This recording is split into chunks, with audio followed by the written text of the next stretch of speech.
Hey, welcome into Cronkite Sports Live. Thanks so much for joining us. I'm Andrew Chapman alongside Bailey O'Carroll. It's our spring finale of the season. The school year winding down. A couple of ASU teams, though, still in the very grind of their season. We got a lot on store today, Bailey. Yeah, we do. We're going to check out some top plays from not just this week, but the year, which is awesome. Yeah. And talk some basketball. It's not basketball season, but there we go. Why not start early? Going back to the court again, of course.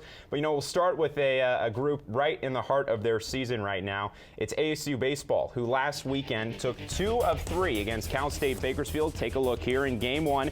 ASU putting up 12 on the board, and Chaz Montoya got his 4th win of the season. That was a good one. And then Arizona State, they would win Game 2 of the series by a 4-2 final. And that would clinch the series for them on the weekend. Cal State Bakersfield did manage to get 1 win in Game 3 of that set. It was Reagan Todd for ASU Baseball getting the loss as he went to 2-4 on the season. Now up to Eugene and back to Pac-12 play, so we bring in our WCSN baseball writer, Nick Batters. And Nick, some promising stuff coming from ASU Baseball recently. Winners of 6 of their last 8. What do you attribute the success to, and how much should fans read into it right now? Well, to start off the bat, fans honestly shouldn't read into this too much because this is arguably the easiest part of ASU's schedule. They played a Washington State team that currently sits last in the Pac-12, and then a Cal State Bakersfield team that just isn't that good. So ASU, like you said, winners of 6 of their last 8, and Gage Cannon's been a big part of that. He's hitting over 500 in his last 15 games, and the defense has really sharpened up the bullpen, especially against Washington State, and in those first 2 games against Cal State Bakersfield, was able to hold it. Pitching was sharp, the defense was sharp, and Gage Cannon, his bats, as hot as they come. And they're going to have to stay sharp this weekend, though, on the road against a tough Oregon team that's hovered around the middle to top of the conference all year.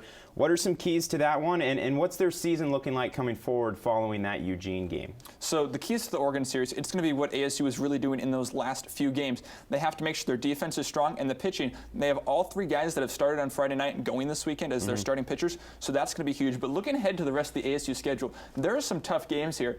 The team that they'll play in this weekend, Oregon, they took 2 out of 3 from the same Cal Berkeley team that obliterated ASU earlier on. Stanford's ranked number 20, and then you see Arizona play 4 games against them. Arizona is ranked 12th in the country, so some really tough teams there. Washington, they knocked off Oregon State, who was at one point the top team in the country, and then over there to close out the season, you have the University of Utah, and Utah, they won the Pac-12 conference last year, so this is not at all an easy schedule, and it's really tough going forward.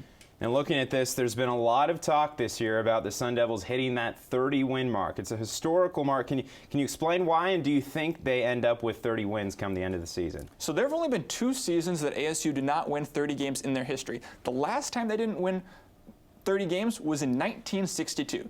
So that means they've had 54 straight seasons of finishing with at least 30 wins. And not only that, but they've only finished with a record under 500 once in the program history. And with the track they're on right now with a record of 18-20, it doesn't look like that's going to happen. In order for ASU to finish above 30 wins in these last 17 games, they have to go 12-5. And with games against ranked teams like Stanford, Arizona, tough Washington and Oregon teams like I talked about as well, it doesn't get easier. Not only that, they're going to have to win at least 10 games if they want to finish above 500. So it's a tough schedule. It's a really monumental thing that's come here at Arizona State, a rich program history, and honestly, things don't look good for ASU. It's a nail-biter coming down to the end. If they want to get back on track towards that mark, they'll need to win this weekend up in Eugene. And Nick Batters will have all that coverage for you on WCSN.com. Here's another look at the upcoming schedule. 3 at Oregon beginning tonight, 6 p.m. up in Eugene. Then they return home and take on the Stanford Cardinal. May 5th through the 7th, a pair of evening games, followed by your Sunday daytime, 12:30 p.m. All right, Chris, ASU is coming off of a series against number 10 ranked Utah. This was their first series at home against a top 10 team. How do you rank that performance? Well, I think it was a great performance for the Sun Devils this weekend. They really looked good against Utah, and really, as you'll see in this graphic, they out-hit them. They had significantly more walks than Utah did. So really, ASU should have won 2, if not all 3 games in this series. But in the end, they couldn't capitalize on a lot of opportunities, and they got some tough breaks. But I think really this weekend they proved that they can compete with a top 10 team. Well, they're going to have to prove it again this weekend. They take on the highest ranked team that they've played all season in U of A. It's also a very big rivalry game. What can we expect to see? Well, honestly, I wouldn't expect much from ASU this weekend just because U of A is a beast of a team. By batting average, they are a top 3 hitting team in all of Division I softball. By ERA, they are a top 5 pitching team in all of Division I softball. So really, I think to win one game this weekend for the Sun Devils would be a huge accomplishment, especially considering they've already been swept in the 2 previous series they've had this season against top 10 teams on the road. So if they were to win one game this weekend, I think that would show significant progress from their previous performances this season. Well, they've won, they have 9 games left. What do they need to do to become contenders for the NCAA tournament? I think winning 6 out of their 9 remaining games would really give them some great momentum and some great confidence going into the NCAA tournament. 5 wins would be a good result, 4 not so much. But if they can win 1 game against Arizona, hopefully sweep that series against California, a solid but unranked team, and then it would be great for them to take that series, that last series of the year, at home against number 12 UCLA. So I think if they can win 2/3 of their remaining games, that will really be a great finish for them. It will be their hottest stretch of the season going into the NCAA tournament, and I think that would put them as a contending team. All right, essentially just matching that 6 and 9 that they have already in conference. Awesome, thanks, Chris. ASU Lacrosse finished the regular season rising back to national prominence, seated inside the top 10 of the MCLA and earning a 2 seed in this year's postseason tournament. Following a first-round forfeit from USC, it's now time for ASU to travel to Southern California and meet with the 1-seeded Chapman University. To break down the matchup and reflect upon the season's storylines, we brought together a whole big group of WCSN lacrosse reporters for this week's CSL Conversation. Thanks, guys. Well, we're out here at the Tempe Lacrosse practice fields. The team's already left for California, but we talked to our lacrosse analysts about the regular season and about their matchup against Chapman on Friday.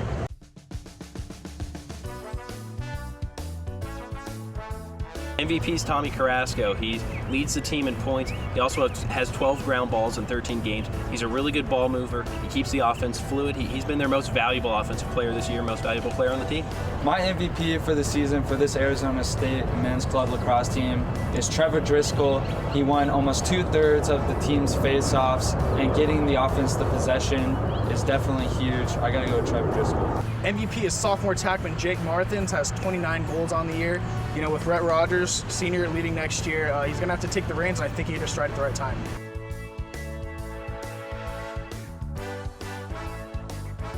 I think it was the double OT win against Virginia Tech. They went into that game at 2-4, but after winning that game, they went on a 5-game win streak that's really led to this postseason push. A lot of momentum has put them back in the national title conversation. Arizona State played a lot of great games this season, but I gotta go with the shellacking of in-state rival U of A at the end of the regular season. A big 14-6 win, and it's going to spark the offense going into the postseason. They're fortunate to win over Utah in early March. Utah has a pair of brothers, actually, really great attackmen, and for ASU to hold them to 11 points was a great defensive victory.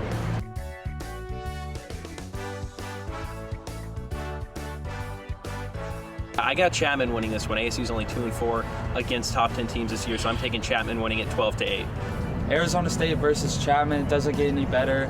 Big rivalry there. I think ASU, if they get the offense going early and Johnny Perliti has a great game, ASU can take this one 11-9. I think ASU's going to fall to Chapman 15-8. I think they're going to have a hard time getting goals. Ultimately, that's what it comes down to, and I think they're going to fall short. Thanks so much, guys. So we've seen a lot of cool stuff on the Twitter sphere, I guess you could say, this semester. A lot of cool different personalities, coaches and players alike. But we weren't going to let this guy get off the hook. He had to make one more appearance on CSL, Mr. Gavin Shaw. Picking through social media one more time for our Tweets of the Week segment. Gavin, take it away. I was comfortable at home. Troy Tauscher came over, knocked on my door, dragged me over to Cronkite, and put me in front of a computer and said, "Work your magic." And you know what? I did it one more time. Speaking of magic, an ASU baseball player levitating, in fact, 3 times, quoting Kendrick Lamar there. That's Jeremy McEwen on the athletic throw. I wanted to ask you guys what Kendrick Lamar lyric probably best sums up your life, or maybe even your athletic career. Mine's going to be humble, but maybe not sit down. Maybe just the first half, just be humble. That seems like such a half measure to me, but all right. I appreciate it. Well, first I want to note that the ASU Baseball SID, Jeremy Hawks, knows Kendrick Lamar better than I do. If I had to pick a song, though, it'd probably have to stem from my weekend in Vegas a weekend ago when I left all you guys. Whole swimming pool full of liquor. Water. Swimming pool's full of water. Andrew Chapman. Because he's in Vegas, he's poolside. That's great. Exactly. That's great. Exactly. All right, second tweet. We're sticking with the musical theme. ASU softball dancing. That you know that feeling when you get out of work on a Monday, you start doing the ASU. Andrew, you're graduating this semester. You're going to get to walk on that stage, Bailey. It's within 2 years for you. It's something you have to start thinking about. What are you going to do when you walk on that stage? What kind of celebration are you going to go for? I got to shake the hands of some pretty important people out there. You ever play the game FIFA? Yeah, I'm familiar. FIFA soccer, so they have all sorts of different goal celebrations, right? When you're done. I'm a fan of the dab. Right, of course. I mean, who isn't? And they also have one called the Big Man. You see that? That one I like. That's what I think you should go with. The thing is, you don't want to show anyone up, though. No. Yeah, you want to keep it calm. You want to keep it cool. But that's very professional. I think the dab. The dab is the way you should go with it. All right, third and final tweet. Tweets of the week. We're one more with the musical theme. This time a little Nickelback. Austin Withrow, a closeted Nickelback fan himself. No more though, and he thinks there's more of him out there. He thinks there are a lot of people. I understand, Andrew, that you're potentially in that category.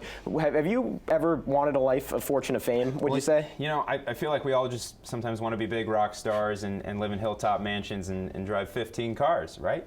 No? That was impressive. I'm very impressed. I know Nickelback better than Kendrick Lamar. That was good. All right, so Bailey, culturally relevant. Andrew, maybe not so much, but hey, he went to Vegas. He got to swim a little bit, got a good tan, so we're all having fun here on social media. There you go. Well, from Nickelback, let's go to the basketball court. A team who has been in the headlines a lot recently is ASU Mens Basketball. After some news of some players leaving, it seems that they have brought in some pretty talented new guys, and Troy Tauscher has the latest. Thanks, guys. Depth has been a problem for ASU men's basketball in the last couple seasons. However, a strong class of recruits and transfers over the last year sets the Devils up to make progress in the near future. ASU made 5 total additions, and the first one to look at joined up all the way back in June. Point guard Remy Martin from Sierra Canyon High School. Last season, he averaged 11.5 points, 7 assists, and 2 steals per game.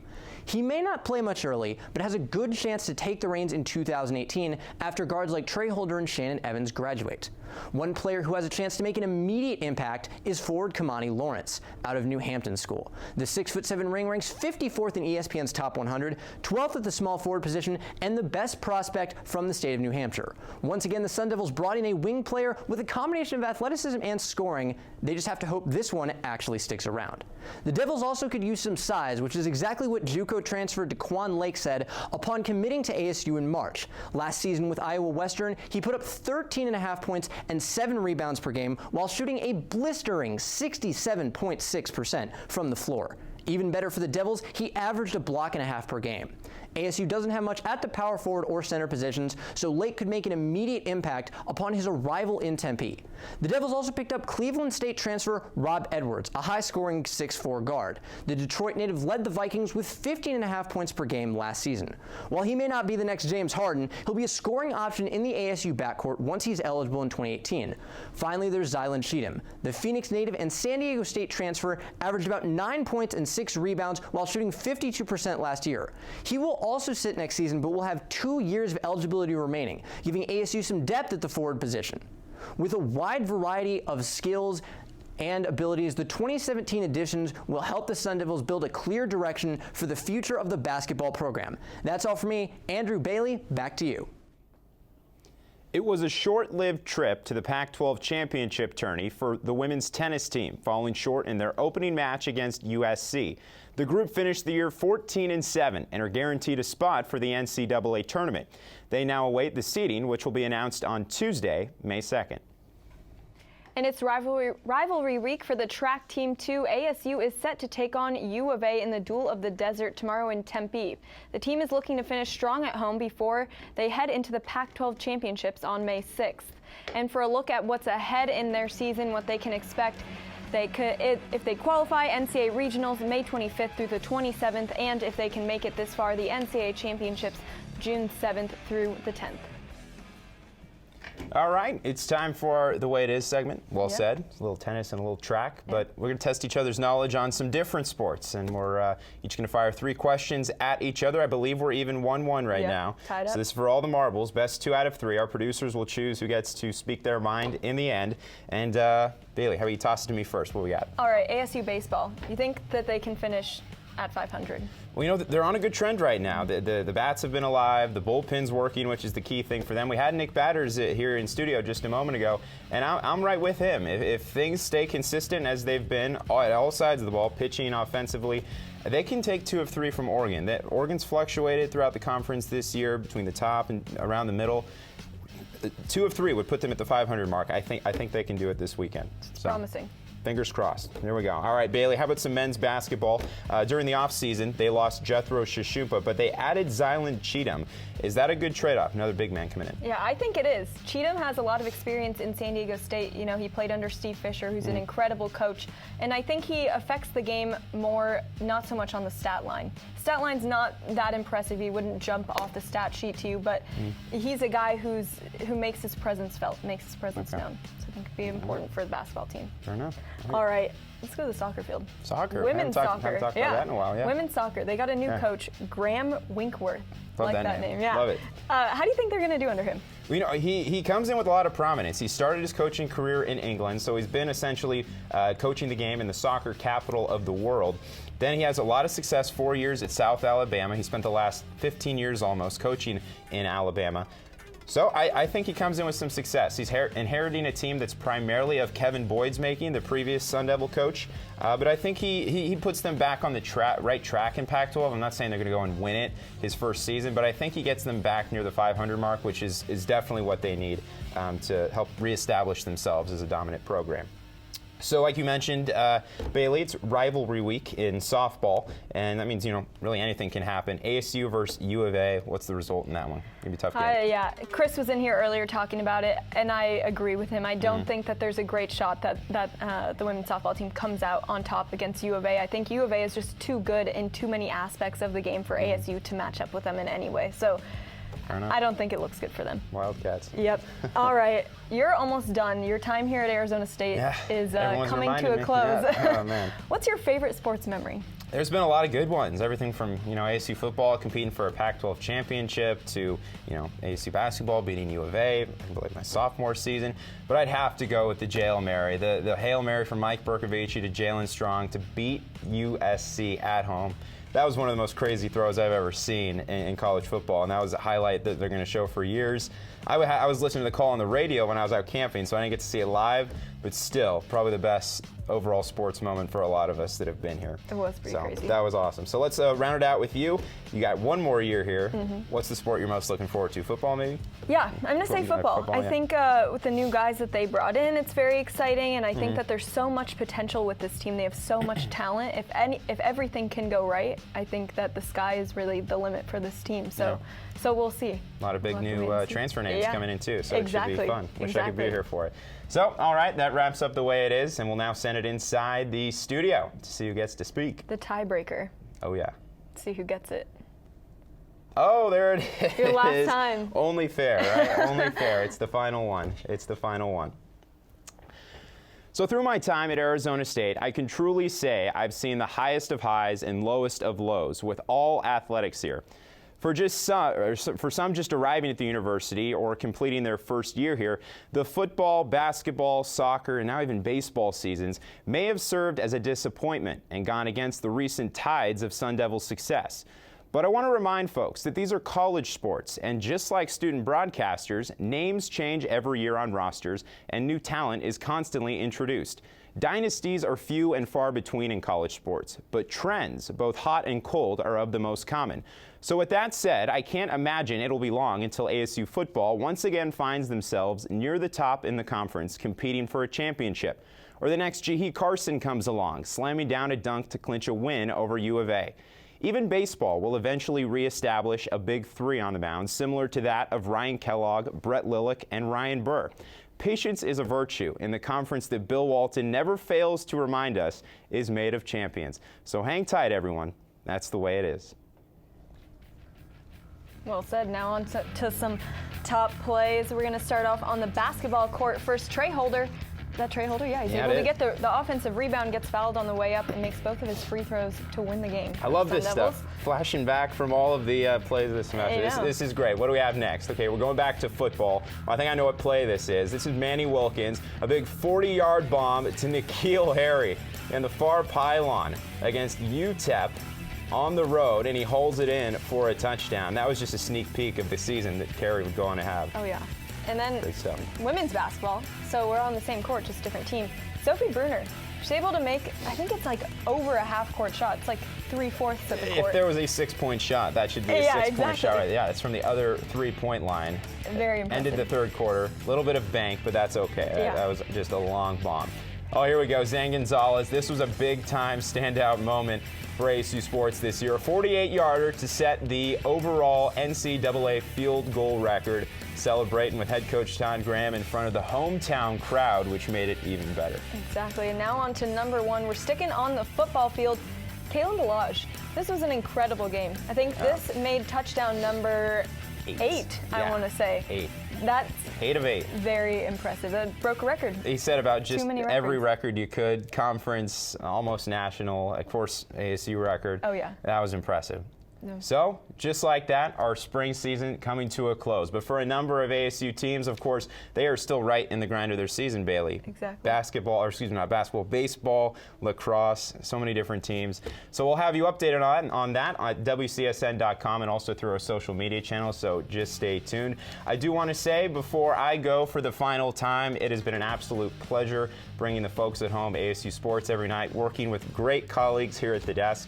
And I think I speak for everyone when I give the biggest thank you to those in the production studio, behind the camera, working everything that helps us here on camera look good for you. So a big thank you to all of our WCSN family that has made it an incredible experience for myself and everyone involved. We're going to miss you. Absolutely. Thank you. So for the final time, Andrew Chapman alongside Bailey O'Carroll. We'll see you in the fall. Until then, so long.